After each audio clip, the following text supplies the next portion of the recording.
Poland is one of many countries who has embraced Western ideas almost completely, but wedding traditions have continued to remain unique and full of individualism. Polish wedding traditions are complex, but are always a blast. One example would be the tradition of buying the bride. This ritual is completed with the groom going to the bride's home and giving alcohol to every member of the family. This may sound silly, but is a complete intact tradition. I would love to share with you what happens before the wedding, during the ceremony, and after the wedding. Before the ceremony actually takes place, the engagement and invitation process are two major events that happen. The engagement period is the tying together of hands of the two who are to be wed. The central pieces to this ritual include an uncut loaf of bread and a white towel or scarf. This act was done in public in front of many friends and family due to the importance. A starosta took the right hands of the two and tied them together with the white scarf over the uncut loaf of bread. He then made a sign of a cross over the joined hands.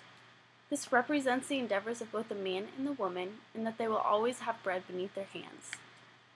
After the engagement came the invitations. There was a certain obligatory manner to which these were to be done. Groomsmen and bridesmaids, usually close friends or family, would be invited first. Godparents were then invited by the bride and groom themselves. A gift is usually sent if an invited guest is unable to attend. The actual ceremony consists of both the blessing and the actual reception. This is the beginning of the actual ceremony and takes place directly before everyone leaves for the church.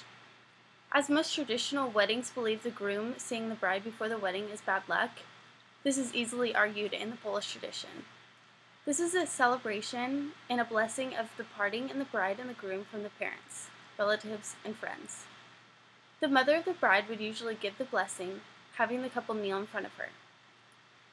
The mother would then give the blessing and sprinkle holy water upon the couple-to-be, then giving them a crucifix for them both to kiss. This was seen as so important that if the father and mother of the bride or groom is deceased, they would stop at the cemetery on their way to the church to receive their blessing. As they reach a church for the actual ceremony, it is expected for the bride to cry, but if she didn't, it was believed she would definitely cry throughout her marriage with the groom. The unveiling ceremony took place at the reception as well, where all the single ladies would circle the bride and the maid of honor would remove the veil from the bride's head, symbolizing the bride becoming married. After the ceremony, this was the time for celebration. If the father could afford it, the wedding party usually lasted 3 days. It began with a feast. Bottles of vodka and beer were placed on the table, first initiating the period of wishing good health and fortune upon one another, and a good laugh and socialization. Food was then served and would almost always include Polish beet soup, hunter's stew, dumplings, dough pockets, roasted meats and vegetables, potatoes and gravy, torte and fruit tarts, and meat pastries. Dance contests were also held. The most popular is the money dance. The bride and groom collect money from the guests that would like to share a dance with them, and at the end of the contest, while the couple is dancing, the collected amount of money is determined, and the winner is declared between the bride and the groom. Stolat, meaning 100 years, is then played in hope the couple will share a special 100 years together. This may seem like a party, but it is not until midnight that the wedding cake is actually cut and served, signifying a long night ahead for all the guests.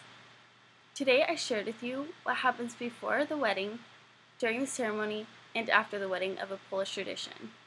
This may seem like a lot to a wedding, but it is only a few segments to what can actually take place at a real Polish wedding.